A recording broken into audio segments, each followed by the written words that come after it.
नन्ही परी और छोटी रानी की कहानी। किसी ज़माने में विक्रमगढ़ नाम का एक राज्य हुआ करता था। उस राज्य के राजा की 2 रानियां थीं। बड़ी रानी का रूप सामान्य था, लेकिन छोटी रानी काफ़ी सुंदर थी।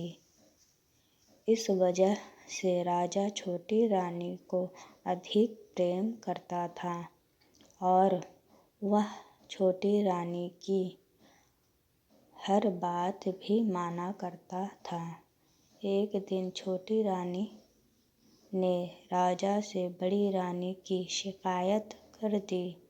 राजा बड़ी रानी से नाराज़ हो गए, जिससे दुखी होकर बड़ी रानी महल छोड़कर जंगल की तरफ जाने लगी।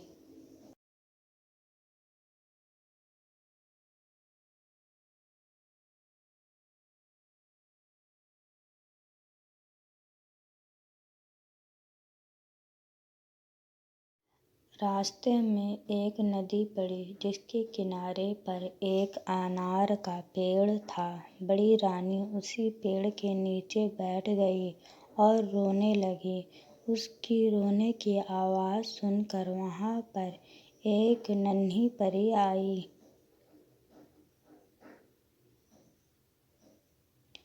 उस नन्ही परी ने रानी से उसके रोने की वजह पूछी। रानी ने रोते हुए उसे अपनी सारी बात बता दी। बड़ी रानी की बात सुनकर नन्ही परी ने कहा, इस नदी में 3 डुबकी लगा कर स्नान करो, फिर इस अनार के पेड़ से एक अनार तोड़ लो। ऐसा करने से तुम भी रूपवान हो जाओगी। लेकिन मैंने जितना बताया है सिर्फ उतना ही करना, ना इससे ज़्यादा करना और ना ही कम करना।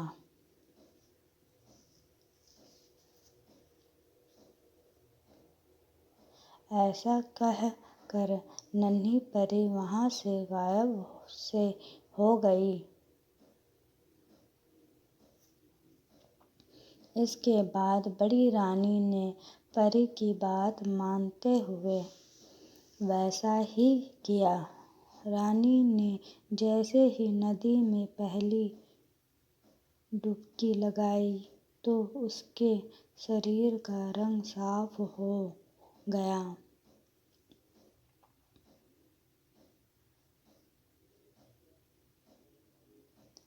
दूसरी डुबकी लगाने पर रानी का शरीर सुंदर कपड़े और जेवर से सज गया।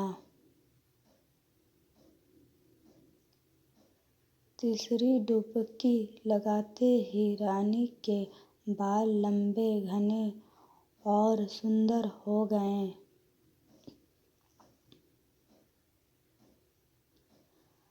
अब बड़ी रानी बहुत ही सुंदर हो गई थी। इसके बाद जैसा नन्ही परी ने कहा था, नदी में 3 डुबकी लगाने के बाद रानी ने अनार के पेड़ से एक अनार तोड़ा लिया। तोड़ते ही वह अनार फूट गया और अनार के सारे बीज सैनिक बन गए। उन सैनिकों ने रानी के लिए एक पालकी तैयार की, जिसमें बड़ी रानी को बैठकर वो वापस राज्य में लेकर आ गए।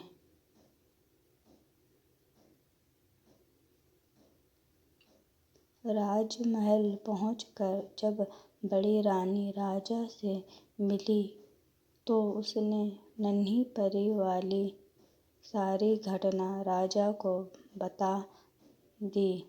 अब राजा को अपनी हरकत पर पछतावा होने लगा और उन्होंने इस बार छोटी रानी को महल से बाहर निकाल दिया।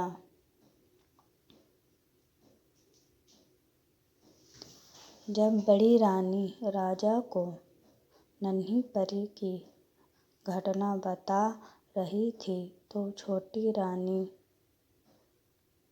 छुप कर ये सारी बातें सुन रही थी। इस वजह से महल से बाहर निकलने पर वह सीधे नदी के किनारे गई और उसे अनार के पेड़ के नीचे बैठकर रोने लगी।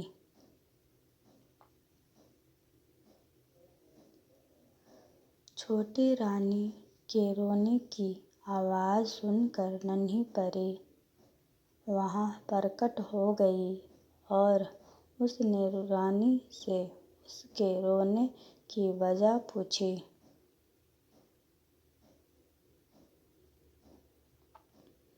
छोटी रानी ने झूठ बोलते हुए नन्ही परी को बताया कि बड़ी रानी के कहने पर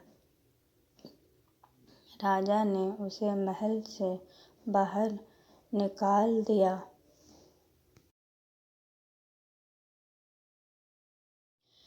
ये सुनकर नन्ही परी ने छोटी रानी से भी कहा कि पहले इस नदी में 3 बार डुबकी लगाओ, फिर इसी अनार के पेड़ से एक अनार तोड़ लो, लेकिन ना इससे ज़्यादा करना और ना इससे कम करना।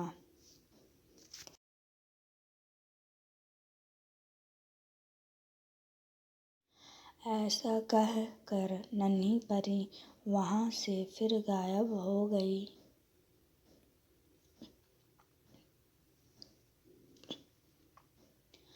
नन्ही परी की बात सुनकर छोटी रानी बहुत खुश हुई। वह नदी में गई और जैसे ही पहली डुबकी लगाई, उसका शरीर पहले से भी ज़्यादा निखर गया।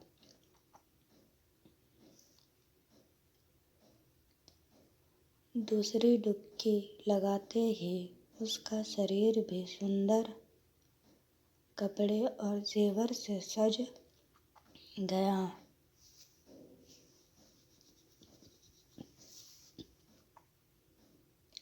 तीसरी डुबकी लगाने पर छोटी रानी के बाल और काले, घने, लंबे और सुंदर हो गए।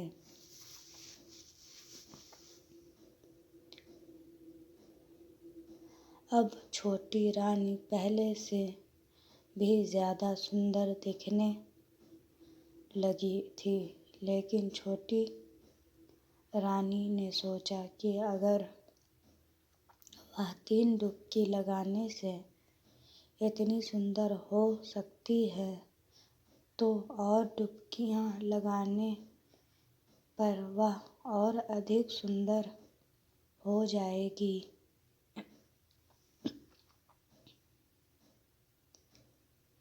उसने ऐसा सोचकर कई सारी डुबकियाँ लगा ली। ऐसा करने पर छोटी रानी के शरीर के सारे कपड़े फटे और पुराने हो गए। उसके सारे गहने गायब हो गए। उसके शरीर का रंग भी गहरा हो गया। शरीर पर दाग और दाने निकल गए। छोटी रानी अब पहले की तरह सुंदर नहीं लग रही थी।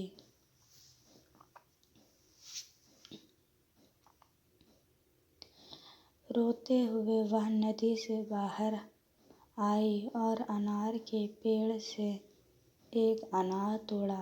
अनार तोड़ते ही वह फूट गया। उससे एक सांप निकला और वह रानी को खा गया।